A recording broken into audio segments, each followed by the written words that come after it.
नमस्कार. आज आपण बालमानसशास्त्राचे अत्यंत महत्त्वाचे 30 प्रश्न पाहणार आहोत, जे परीक्षेला हमखास विचारले जातात. चला तर मग व्हिडिओला सुरुवात करूया. प्रश्न क्रमांक 1. जीन पियाजे यांच्या बोधात्मक विकास सिद्धांतानुसार वस्तुस्थायित्व ऑब्जेक्ट परमनन्सी ही संकल्पना मुले कोणत्या अवस्थेत समजून घेतात? आता वस्तुस्थायित्व म्हणजे काय? तर समजा लहान मुलाची खेळणी जर आपण लपवून ठेवली तर ते मूल रडायला लागतं. पण तेच मूल जेव्हा 8 ते 12 महिन्याचं होतं, त्यावेळेस जर आपण त्याची वस्तू लपवून ठेवली तर ते मूल ती वस्तू शोधून काढतं. कारण त्याला समजून जातं की डोळ्याआड एखादी वस्तू ठेवली तरी तिचं अस्तित्व हे कायम राहत असतं. यालाच वस्तुस्थायित्व ऑब्जेक्ट परमनन्सी म्हणतात. तर ही संकल्पना कोणत्या अवस्थेत विकसित होते? पर्याय क्रमांक 1 संवेदीकारक अवस्था, पर्याय क्रमांक बी पूर्व क्रियात्मक अवस्था, पर्याय क्रमांक सी मृत क्रियात्मक अवस्था, पर्याय क्रमांक डी औपचारिक क्रियात्मक अवस्था. तर याचं उत्तर आहे पर्याय क्रमांक 1 संवेदीकारक अवस्था, जिचा कालावधी 0 ते 2 वर्ष असतो. जीन पियाजे यांच्या फक्त अवस्थाच पाठ करू नका, त्या अवस्थेमध्ये बालकांमध्ये कोणकोणते बदल होतात हे पाठ करण्यावर भर द्या, कारण त्यावर जास्त करून प्रश्न विचारले जातात. संवेदीकारक अवस्था हिचा कालावधी 0 ते 2 वर्ष असतो.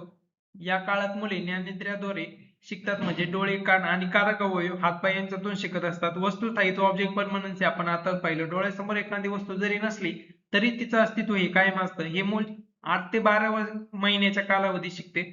सुरुवातीला मुलांमध्ये फक्त प्रतिक्षिप्त क्रिया असतात, पण या अवस्थेच्या शेवटी हेतू परस्पर, इथं पुरस्कार झाले, चुकून झालं असं, हेतू परस्पर वर्तन करू लागतात. म्हणजे काय, तर जन्माच्या वेळी मूल जे काही करतं ते फक्त अनैच्छिक असते, म्हणजेच त्याला आपण प्रतिक्षिप्त क्रिया म्हणतो. जसं की बोट तोंडाजवळ आल्यावर ते झोपणे. पण जसं जसं बाळ मोठं होतं ते आपल्या कृतीमधून विशिष्ट परिणाम साधायला शिकते. उदाहरणार्थ एखादी खेळणी जर लांब असेल तर ते मूल ती खेळणी मिळवण्याचा प्रयत्न करत असतं. पियाजे यांच्या उरलेल्या 3 अवस्था: पूर्व क्रियात्मक अवस्था जिचा कालावधी 2 ते 7 वर्ष आहे, मृत क्रियात्मक अवस्था 7 ते 11 वर्ष कालावधी. यामध्ये तर्क करायला सुरुवात करत असतो बालक, पण फक्त मृत गोष्टी म्हणजे ज्या आपल्या डोळ्यासमोर आहेत त्या तेवढ्या पुरतात त्याच मर्यादित असतो. आणि सर्वात शेवटची अवस्था म्हणजे औपचारिक क्रियात्मक अवस्था, जिचा कालावधी 11 वर्षापुढील मुले अमूर्त विचार यामध्ये सुरू होत असतात. अमूर्त म्हणजे एखादी गोष्ट जर आपल्या डोळ्यासमोर नसेल तर त्या गोष्टीवर ही विचार करण्याची सुरुवात औपचारिक क्रियात्मक अवस्थेमध्ये होत असतो. प्रश्न क्रमांक 2 हा उपयोजनात्मक आहे. एका विद्यार्थ्याला गणिताचे उदाहरण सोडवताना अडचण येत आहे. शिक्षकांनी त्याला पूर्ण उत्तर न सांगता थोडी हिंट देऊन त्याला उत्तरापर्यंत पोहोचण्यास मदत केली. लेव वायगोस्की यांच्या सिद्धांतानुसार याला काय म्हणतात? पर्याय क्रमांक ए अनुकूलन, पर्याय क्रमांक बी पाढ, आधारभूत सहाय्य, पर्याय क्रमांक सी दृढीकरण, पर्याय क्रमांक डी आत्मसातीकरण. तर याचं योग्य उत्तर आहे पर्याय क्रमांक बी पाढ, आधारभूत सहाय्य, स्कॅफोल्डिंग. हा प्रश्न खूप वेळा विचारला गेला आहे आणि याचं उत्तर पाठ करताना इंग्लिश मध्ये पाठ करा स्कॅफोल्डिंग. मराठी मध्ये याचे खूप वेगवेगळे अर्थ घेतले जातात. पेपरला गेल्यावर एका साईडला मराठीमध्ये प्रश्न असतात आणि एका बाजूला इंग्लिश मध्ये. त्यामुळे उत्तर सापडताना आपण ऑप्शन पाहताना इंग्लिश मध्ये जाऊन पहा, तुम्हाला लगेच सापडेल स्कॅफोल्डिंग. मराठीमध्ये खूप वेगवेगळे अर्थ घेतले जातात. उत्तर येत असूनही आपलं उत्तर चुकू शकतं यामध्ये. बालमानसशास्त्रामध्ये स्कॅफोल्डिंग किंवा झेडपीडी हे दोन्ही खूप महत्वाचे आहे. पेपरला दोघांपैकी एक किंवा दोघांवरही प्रश्न येऊ शकतात, इतका आयएमपी हा टॉपिक आहे. आता स्कॅफोल्डिंग म्हणजे काय आपण आताच पाहिलं, मूल जेव्हा एखादे काम स्वतः करू शकत नाही तेव्हा शिक्षकांनी किंवा मोठ्या व्यक्तीने दिलेला तात्पुरता आधार म्हणजे स्कॅफोल्डिंग. जसं जसे मूल शिकते तसा तसा हा आधार कमी केला जातो. आता समीपस्थ विकासाचे क्षेत्र झेडपीडी म्हणजे काय, तर मूल स्वतः काय करू शकते आणि इतरांच्या मदतीने काय करू शकते, या दोघांमधील अंतर म्हणजे झेडपीडी झोन ऑफ प्रॉक्सिमल डेव्हलपमेंट. आता एमकेओ म्हणजे काय, तर मोर नॉलेजेबल अदर, मुलांपेक्षा अधिक ज्ञान असणारी व्यक्ती, त्यामध्ये शिक्षक येऊ शकतो, मित्र येऊ शकतो किंवा पालक, जी मुलांना शिकण्यास मदत करते. प्रश्न क्रमांक 3 हा जोड्या लावा याच्यावर आहे. खालील मानसशास्त्रज्ञ आणि त्यांच्या अध्ययन सिद्धांत यांच्या योग्य जोड्या लावा. आता हे तुम्हाला तोंडी पाठच असलं पाहिजे, पण समजा तुम्हाला पेपरला गेल्यावर नाही आठवलं तर काय करायचं, तर खाली जे ऑप्शन आहेत ना 4, याच्यामध्ये वरील तुमच्या याच्यापैकी काय माहिती आहे तुम्हाला? समजा स्किनर आहे तर त्यांनी काय सांगितलंय, साधक अभिसंधान सिद्धांत. आता पहिल्याचं बी, याच्यामध्ये एकाच मध्ये पहिल्याचं बी आहे, त्याच्यामुळे तुम्हाला उत्तर लगेच सापडलं. पण समजा अजून एखादा पर्याय असता पहिल्याचा बी असणारा, तर दोघांचाच विचार करायचा. मग तुम्हाला पॅवलॉक माहिती आहे, अभिजात अभिसंधान सिद्धांत, तो जर तुम्हाला माहित नसता तर कोलर वर विचार केला असता. मर्मदृष्टी चिंपॅन्झीवर त्यांनी केलेला होता. मग तिसऱ्याचं डी इथं आहे, खाली आहे का कुठे? तर नाही. तर मग याचं योग्य उत्तर आहे पर्याय क्रमांक ए. स्किनरचा साधक अभिसंधान सिद्धांत, पेवलॉकचा अभिजात अभिसंधान सिद्धांत, कोहलरचा मर्मदृष्टी आणि बांदुरांचा सामाजिक अध्ययन सिद्धांत. या स्लाइडचा स्क्रीनशॉटच काढून ठेवा. यामध्ये 1 ते 2 मार्काचा 100% प्रश्न येणार म्हणजे येणारच. बी.एफ. स्किनर यांनी साधक अभिसंधान सिद्धांत मांडला, ज्यामध्ये त्यांनी कबूतर आणि उंदरावर प्रयोग केला. स्किनर बॉक्समध्ये त्यांनी भर कशावर दिला तर बळकटीकरणावर. इव्हॉन पेवलॉक यांनी अभिजात अभिसंधान सिद्धांत मांडला, ज्यामध्ये त्यांनी कुत्र्यावर प्रयोग केला. कोहलर यांनी मर्मदृष्टीमुळे अध्ययन सिद्धांत मांडला, ज्यामध्ये त्यांनी सुलतान नावाच्या चिंपॅन्झीवर प्रयोग केला. अल्बर्ट बांदुरा सामाजिक निरीक्षणात्मक अध्ययन सिद्धांत त्यांनी मांडला, ज्यामध्ये बोबो डॉलवर त्यांनी प्रयोग केला. प्रश्न क्रमांक 4. समावेशी शिक्षणाचे मुख्य उद्दिष्ट खालीलपैकी कोणते आहेत? पर्याय क्रमांक 1. केवळ दिव्यांग मुलांसाठी स्वतंत्र शाळेची निर्मिती करणे. पर्याय क्रमांक बी. विशेष गरजा असणाऱ्या आणि सामान्य मुलांना एकाच वर्गात मुख्य प्रवाहात शिक्षण देणे. पर्याय क्रमांक सी. हुशार विद्यार्थ्यांसाठी वेगळा अभ्यासक्रम तयार करणे. पर्याय क्रमांक डी. दिव्यांग मुलांसाठी केवळ व्यावसायिक प्रशिक्षण देणे. आता समावेशी शिक्षण म्हणजे काय? तर यामध्ये सामान्य आणि विशेष गरजा असणाऱ्या मुलांना एकाच वर्गात आणि एकाच छताखाली शिक्षण देणे. यामध्ये विशेष म्हणजे शाळेला मुलांच्या गरजेनुसार बदलावं लागतं. मुलांना शाळा बदलण्याची सक्ती अजिबात नसते यामध्ये. तर याचं योग्य उत्तर आहे पर्याय क्रमांक बी. विशेष गरजा असणाऱ्या आणि सामान्य मुलांना एकाच वर्गात मुख्य प्रवाहात शिक्षण देणे. समावेशी शिक्षणामध्ये कोणताही भेदभाव न करता सर्व प्रकारच्या मुलांना, मग त्यामध्ये दिव्यांग असो किंवा सामान्य असो, सर्वांना एकाच छताखाली शिक्षण देण्यावर भर असतो. झिरो रिजेक्शन पॉलिसी, शून्य नाकारणी धोरण. यामध्ये कोणत्याही मुलांना त्यांच्या शारीरिक किंवा मानसिक अक्षमतेमुळे शाळेत प्रवेश नाकारता येणार नाही, असं आरटीई 2009 नुसार सांगण्यात आलेलं आहे. यामध्ये मुलांनुसार शाळेमध्ये बदल अपेक्षित आहे. शाळेनुसार मुलांनी बदल करणे नाही. प्रश्न क्रमांक 5 हा उपयोजनात्मक आहे. एक विद्यार्थिनी झाडे, पाने व प्राण्यांचे अत्यंत सूक्ष्म निरीक्षण करून अचूक वर्गीकरण करते. हार्वर्ड गार्डनरच्या सिद्धांतानुसार तिच्यात कोणती बुद्धिमत्ता प्रबळ आहे? पर्याय क्रमांक 1. भाषिक बुद्धिमत्ता. पर्याय क्रमांक बी. तार्किक गणितीय बुद्धिमत्ता. पर्याय क्रमांक सी. निसर्गवादी बुद्धिमत्ता. पर्याय क्रमांक डी. अवकाशीय विषयक बुद्धिमत्ता. तर याचं योग्य उत्तर आहे पर्याय क्रमांक सी. निसर्गवादी बुद्धिमत्ता. बहुविध बुद्धिमत्ता सिद्धांत हा सिद्धांत हार्वर्ड गार्डनर यांनी मांडला. त्यांच्या मते बुद्धिमत्ता ही एकाच प्रकारची नसून ती 8 प्रकारची असते. निसर्गवादी बुद्धिमत्ता निसर्गातील घटकांची, उदाहरणार्थ प्राणी, वनस्पती, ढग, हवामान, ओळख, निरीक्षण आणि वर्गीकरण करण्याची क्षमता, उदाहरणार्थ शेतकरी आणि वनस्पती शास्त्रज्ञ. आता त्यांनी ज्या 8 प्रकारच्या बुद्धिमत्ता सांगितल्या त्या फक्त बुद्धिमत्तेचे प्रकार पाठ करू नका, ती कोणामध्ये दिसतात हेही पाठ करा. जसं की अवकाश विषयक, चित्रकार किंवा शिल्पकार मध्ये या बुद्धिमत्ता दिसत असतात. शारीरिक गतिमानता, खेळाडू किंवा नर्तक. प्रश्न क्रमांक 6. ज्ञान रचनावादी दृष्टिकोनानुसार मूल्यमापनाचा मुख्य हेतू काय असावा? पर्याय क्रमांक ए. विद्यार्थ्यांना पास किंवा नापास ठरवणे. पर्याय क्रमांक बी. विद्यार्थ्यांचा पाठांतराची आणि स्मरणशक्तीची चाचणी घेणे. पर्याय क्रमांक सी. विद्यार्थ्यांच्या अध्ययन प्रगतीचा मागोवा घेऊन पुढील दिशा देणे. पर्याय क्रमांक डी. विद्यार्थ्यांची एकमेकांशी तुलना करून गुणवत्ता यादी तयार करणे. तर याचं योग्य उत्तर आहे पर्याय क्रमांक सी. विद्यार्थ्यांचा अध्ययन प्रगतीचा मागोवा घेऊन पुढील दिशा देणे. ज्ञान रचनावाद म्हणजे काय? तर विद्यार्थी स्वतःच्या अनुभवातून स्वतःच्या ज्ञानाची निर्मिती किंवा रचना करतो. ज्ञान हे बाहेरून दिल्या जाणाऱ्या गोष्टींपेक्षा तयार करण्याची गोष्ट आहे. यामध्ये शिक्षक हा केवळ सुविधादाता, फॅसिलिटेटर म्हणून काम करतो. ज्ञान रचनावादात मूल्यमापन हे केवळ गुणांसाठी किंवा पास नापास ठरवण्यासाठी नसून अध्ययन प्रक्रियेत सुधारणा घडवून आणण्यासाठी, अध्ययनासाठी मूल्यमापन असते. प्रश्न क्रमांक 7 हा उपयोजनात्मक आहे. वर्गात एक विद्यार्थी सतत खोड्या काढून वर्गात अडथळा निर्माण करतो. शिक्षक म्हणून तुमची पहिली कृती काय असेल? पर्याय क्रमांक ए. त्याला वर्गाबाहेर काढून मुख्याध्यापकांकडे नेणे. पर्याय क्रमांक बी. त्याच्या पालकांना बोलवून तक्रार करणे. पर्याय क्रमांक सी. संपूर्ण वर्गासमोर त्याला शिक्षा करणे. पर्याय क्रमांक डी. त्याच्या या वर्तनामागचे कारण शोधून त्याला मार्गदर्शन करणे. तर याचं योग्य उत्तर आहे पर्याय क्रमांक डी. त्याच्या या वर्तनामागचे कारण शोधून योग्य मार्गदर्शन करणे. शिक्षकाने नेहमी निदानात्मक दृष्टिकोन ठेवून समस्येच्या मुळाशी जाण्याचा प्रयत्न करावा. निदान व उपचार डॉक्टर जसे आधी रोगाचे कारण शोधतात आणि मग औषधी देतात, तसेच शिक्षकाने करावे. केवळ शिक्षा करणे, रागवणे किंवा पालकांकडे तक्रार करणे हे आधुनिक बालमानसशास्त्रात योग्य मानले जात नाही. प्रश्न क्रमांक 8 विकासाच्या तत्वाबाबत खालीलपैकी कोणते विधान चुकीचे आहेत? इथे चुकीचे विचारलंय. पर्याय क्रमांक ए विकास ही निरंतर सतत चालणारी प्रक्रिया आहे. अगदी बरोबर. पर्याय क्रमांक बी विकासाचा वेग प्रत्येक व्यक्तीमध्ये भिन्न असतो. हे पण बरोबर आहे. पर्याय क्रमांक सी विकास केवळ आनुवंशिकतेवरच अवलंबून असतो. फक्त आनुवंशिकतेवर अवलंबून असतो का? तर नाही. पर्याय क्रमांक डी विकास सामान्याकडून विशिष्टाकडे होतो. हे पण बरोबर आहे. त्याच्यामुळे याचं योग्य उत्तर आहे पर्याय क्रमांक सी विकास केवळ आनुवंशिकतेवरच अवलंबून असतो. बालकाचा विकास हा कधीच एका घटकावर अवलंबून नसतो. विकास हा अनुवंश आणि परिसर यांच्या आंतरक्रियाचा संयुक्त परिणाम असतो. यामध्ये विकासाच्या दिशांचे नियम मस्तकाधोगामी सेफालोकॉर्डल यामध्ये विकास डोक्याकडून पायाकडे होतो. समीप दुरस्थ प्रॉक्सिमल डिस्टल विकास शरीराच्या मध्य भागाकडून बाहेरील अवयवाकडे उदाहरणार्थ छातीकडून हाताच्या बोटाकडे होतो. प्रश्न क्रमांक 9 विचारलाय त्यामध्ये अध्ययन अक्षमतेबाबत लर्निंग डिसॅबिलिटीचा प्रसंग आहे ज्यामध्ये रोहनला वाचताना बी ला डी किंवा वॉजला स मध्ये नेहमी गोंधळ उडतो. त्याला कोणता दोष असू शकतो? पर्याय क्रमांक 1 डिस्ग्राफिया, पर्याय क्रमांक बी डिस्लेक्सिया, पर्याय क्रमांक सी डिस्कॅल्कुलिया, पर्याय क्रमांक डी डिस्फ्रेजिया.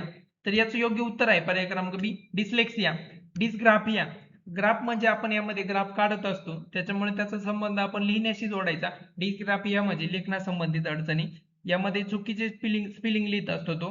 त्याच्यानंतर डिस्कॅल्कुलिया कॅल्क्युलियाचा संबंध कॅल्क्युलेटरशी जोडायचा. कॅल्क्युलेटर मध्ये आपण काय करत असतो तर आकडेमोड म्हणजे आपल्या ते गणितातील आकडेमोड किंवा चिन्ह समजण्यात यामध्ये अडचण येत असते. आणि डिस्फ्रेजिया यालाच मागील व्हिडिओमध्ये अफेजिया म्हणून शब्द यूज केला होता तर बरेच जणांना तो समजलाच नाही. तर यामध्ये भाषिक किंवा संवादात्मक दोष असतात. बोलताना आणि भाषा समजण्यात अडचणी यामध्ये येत असतात. डिस्लेक्सिया हा वाचन दोष आहे. शब्द ओळखण्यात अक्षरे उलटी वाचण्यात. उदाहरणार्थ तारे जमीन पर या चित्रपटामध्ये ईशान नावाचं पात्र होतं त्याला ही डिसॅबिलिटी होती. डिस्ग्राफिया हा लेखन दोष आहे. हस्ताक्षरातील अडचण चुकीचे स्पेलिंग लिहिणे. डिस्कॅल्कुलिया हा गणितीय दोष आहे. आकडेमोड करणे आणि चिन्ह समजण्यात अडचण येत असते. डिस्फेजिया हा भाषिक आणि संवादात्मक दोष आहे. बोलण्यात आणि भाषा समजण्यात यामध्ये अडचण येत असते. प्रश्न क्रमांक 10 लोरेन्झ कोलबर्ग यांच्या मते मला शिक्षा टाळायची आहे म्हणून मी नियम पाळले पाहिजेत असा विचार करणारा विद्यार्थी नैतिक विकासाच्या कोणत्या स्तरावर असतो? पर्याय क्रमांक ए पूर्व पारंपरिक स्तर, पर्याय क्रमांक बी पारंपरिक स्तर, पर्याय क्रमांक सी उत्तर पारंपरिक स्तर, पर्याय क्रमांक डी अमूर्त स्तर. तर याचं योग्य उत्तर आहे पर्याय क्रमांक ए पूर्व पारंपरिक स्तर प्री कन्व्हेन्शनल लेवल. कोलबर्गचा नैतिक विकासाचा सिद्धांत यांचे 3 मुख्य स्तर आणि 6 उपअवस्था आहेत. पूर्व पारंपरिक स्तर यामध्ये ही पहिला स्तर आहे. यामध्ये या अगदी सुरुवातीच्या स्तरामध्ये मूल प्रामुख्याने शिक्षा टाळण्यासाठी किंवा स्वतःचा फायदा बक्षीस मिळवण्यासाठी नियमाचे पालन करतात. त्यांना समाज काय म्हणेल याची पर्वा नसते. पारंपरिक स्तर ही दुसरा स्तर आहे. यावरही जास्त करून प्रश्न विचारले जातात. यामध्ये चांगला मुलगा चांगली मुलगी गुड बॉय गुड गर्ल अशी समाजाची मान्यता मिळवण्यासाठी नियम पाळले जातात. प्रश्न क्रमांक 11 शिक्षण हक्क कायदा आरटी ऍक्ट 2009 नुसार मोफत आणि सक्तीच्या शिक्षणाचा वयोगट कोणता निश्चित केला आहे? तर याचं योग्य उत्तर आहे पर्याय क्रमांक सी 6 ते 14 वर्ष. घटनेच्या कलम 21A नुसार 6 ते 14 वयोगटातील बालकांसाठी प्राथमिक शिक्षण हा मूलभूत हक्क बनवला आहे. दिव्यांग मुलांसाठी हा वयोगट 6 ते 18 वर्ष हा निश्चित करण्यात आला आहे.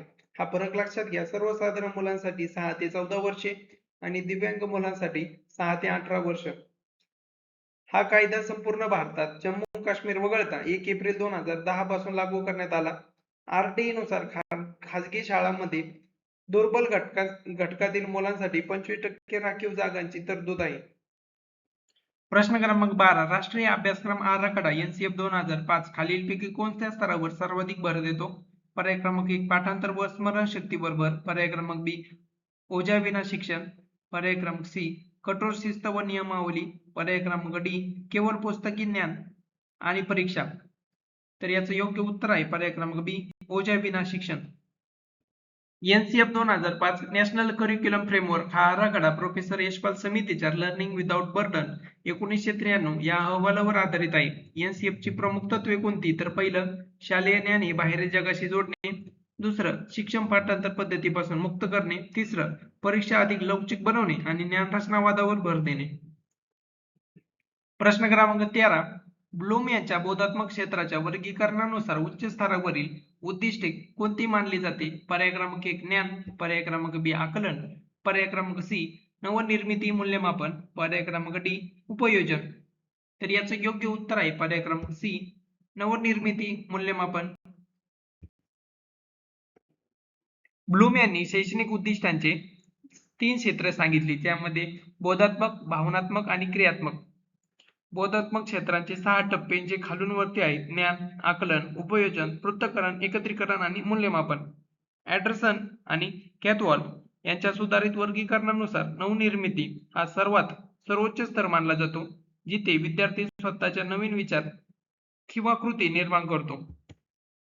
प्रश्न क्रमांक 14 हा उपयोजनात्मक प्रश्न आहे. पेपरला तुम्हाला असं लिहिलेलं नसतं की उपयोजनात्मक आहे किंवा काय, हे तुम्हाला समजावं म्हणून मी इथं लिहिलेलं आहे. परीक्षेत नापास झालेला विद्यार्थी म्हणतो, पेपर तपासणाऱ्या शिक्षकांनीच मला मुद्दाम कमी मार्क दिले. ही कोणती संरक्षण यंत्रणा आहे? पर्याय क्रमांक 1 उदात्तीकरण, पर्याय क्रमांक बी प्रक्षेपण, पर्याय क्रमांक सी समर्थन, पर्याय क्रमांक डी विस्थापन. तर याचं योग्य उत्तर आहे पर्याय क्रमांक बी प्रक्षेपण. प्रक्षेपण म्हणजे काय, तर स्वतःचे दोष, अपयश किंवा अमान्य विचार दुसऱ्यावर लादणे किंवा दुसऱ्याला दोष देणे. उदाहरणार्थ नाचता येईना अंगण वाकडे. समर्थन म्हणजे काय, तर अपयश झाकवण्यासाठी खोटी पण खरी वाटणारी कारणे देणे. उदाहरणार्थ द्राक्षे आंबट आहेत. विस्थापन म्हणजे काय, तर राग एकावरचा पण तो दुसऱ्यावर कुमकुवत किंवा सुरक्षित व्यक्तीवर काढणे. उदाहरणार्थ साहेबाचा राग हा पत्नीवर काढणे. या संरक्षण यंत्रणा सिग्मंड फ्राइड यांनी सांगितल्या आहेत. आणि उदात्तीकरण म्हणजे काय, तर तुमची वाईट ऊर्जा तुम्ही एखाद्या चांगल्या मार्गावर वापरली जाणे म्हणजे उदात्तीकरण. उदाहरणार्थ समजा तुम्हाला खूप राग आलाय किंवा काहीतरी चुकीचं करण्याची इच्छा होत आहे, पण अशा वेळी तुम्ही ती ऊर्जा एखाद्या चांगल्या कामासाठी, जसं की चित्र काढणे, खेळ खेळणे किंवा व्यायाम करण्यासाठी घालवली, तर त्याला उदात्तीकरण असे म्हणतात. प्रश्न क्रमांक 15. इव्हान पेव्लोव्हच्या प्रयोगात कुत्र्याला केवळ घंटेचा आवाज ऐकून लाळ सुटणे याला काय म्हणतात? पर्याय क्रमांक 1 अनभिसंधित प्रतिक्रिया, पर्याय क्रमांक बी अभिसंधित प्रतिक्रिया, पर्याय क्रमांक सी नैसर्गिक उद्दीपक, पर्याय क्रमांक डी बळकटीकरण. तर याचं योग्य उत्तर आहे पर्याय क्रमांक बी अभिसंधित प्रतिक्रिया. अन्न हा नैसर्गिक उद्दीपक आहे. अन्नाला लाळ सुटणे ही नैसर्गिक प्रतिक्रिया आहे. घंटा हा कृत्रिम उद्दीपक आहे आणि वारंवार सराव दिल्यावर फक्त घंटेचा आवाज ऐकून लाळ सुटणे ही एक शिकवलेली किंवा अभिसंधित प्रतिक्रिया आहे. आणि विलोपन म्हणजे काय, तर जर काही काळ फक्त घंटा वाजवली आणि अन्न दिलंच नाही तर लाळ गळणे बंद होते, यालाच विलोपन म्हणतात. प्रश्न क्रमांक 16. कुमारावस्था हा काळ मोठ्या ताणतणावाचा, वादळाचा आणि संघर्षाचा काळ आहे असे कोणी म्हटले आहे? पर्याय क्रमांक ए जी स्टॅनले हॉल, पर्याय क्रमांक बी सिग्मंड फ्राइड, पर्याय क्रमांक सी जीन पियाजे, पर्याय क्रमांक डी एरिक एरिक्सन. तर याचं योग्य उत्तर आहे पर्याय क्रमांक ए जी स्टॅनले हॉल. स्टॅनले हॉल यांनी 1904 मध्ये ॲडलेसन नावाचे पुस्तक लिहिले. त्यांना कुमारावस्थेच्या अभ्यासाचे जनक मानले जाते. कुमारावस्थेत त्याचा कालावधी 12 ते 18 वर्ष आहे. त्यामध्ये शारीरिक, मानसिक आणि संप्रेरकीय बदल अतिशय वेगाने होत असल्यामुळे मुलांमध्ये भावनिक अस्थिरता आणि संघर्ष मोठ्या प्रमाणावर दिसतो. वीरपूजा एखाद्या आदर्श व्यक्तीचे, उदाहरणार्थ नट किंवा खेळाडू याचे अनुकरण करणे, उदाहरणार्थ तो जसा वागतोय, जसा बोलतोय तसे करण्याचा प्रयत्न या अवस्थेमध्ये होत असतो. या अवस्थेचे हे प्रमुख वैशिष्ट्ये आहेत. प्रश्न क्रमांक 17. आकरिक मूल्यमापनाचे प्रमुख वैशिष्ट्ये कोणते? पर्याय क्रमांक 1 ते फक्त वर्षाच्या शेवटी घेतले जाते, पर्याय क्रमांक बी ते पूर्णपणे लेखी परीक्षेवर आधारित असते, पर्याय क्रमांक सी अध्ययन प्रक्रियेदरम्यान विद्यार्थ्यांच्या प्रगतीचा सतत मागोवा घेणे, पर्याय क्रमांक डी विद्यार्थ्यांना फक्त पास किंवा नापास अशी श्रेणी देणे. तर याचं योग्य उत्तर आहे पर्याय क्रमांक सी अध्ययन प्रक्रियेदरम्यान विद्यार्थ्यांच्या प्रगतीचा सतत मागोवा घेणे. आकरिक मूल्यमापन आणि संकलित मूल्यमापन यावर खूप सारे प्रश्न घेतलेत आणि प्रत्येक वेळेस मी समजून सांगितले. आकरिक मूल्यमापन काय, तर हे शिक्षण सुरू असताना दैनंदिन केले जाते. यामध्ये तोंडी प्रश्न, गटचर्चा, प्रकल्प, चाचणी या सर्व काही घेतल्या जातात. याचा मुख्य उद्दिष्ट अध्ययनातील त्रुटी ओळखून त्या सुधारणा करणे हा असतो. आणि संकलित मूल्यमापन हे सत्र किंवा वर्षाच्या शेवटी घेतले जाते. उदाहरणार्थ सामायिक किंवा वार्षिक परीक्षा ही विद्यार्थ्यांची गुणवत्ता ठरवण्यासाठी असते. आज आपण फक्त 17 प्रश्न पाहिलेत. उरलेले प्रश्न जर तुम्हाला लागत असेल तर टेलिग्राम चॅनल जॉईन करा. त्यावर मी ही पीडीएफ टाकतो. तुम्हाला एक अंदाज लागून जाईल की आपल्याला नेमकी 30 पैकी किती मार्क पडतात. आणि असेच व्हिडिओ पाहण्यासाठी तुम्ही चॅनल नक्की सबस्क्राईब करू शकता. व्हिडिओ आवडला तर लाईक करा. धन्यवाद.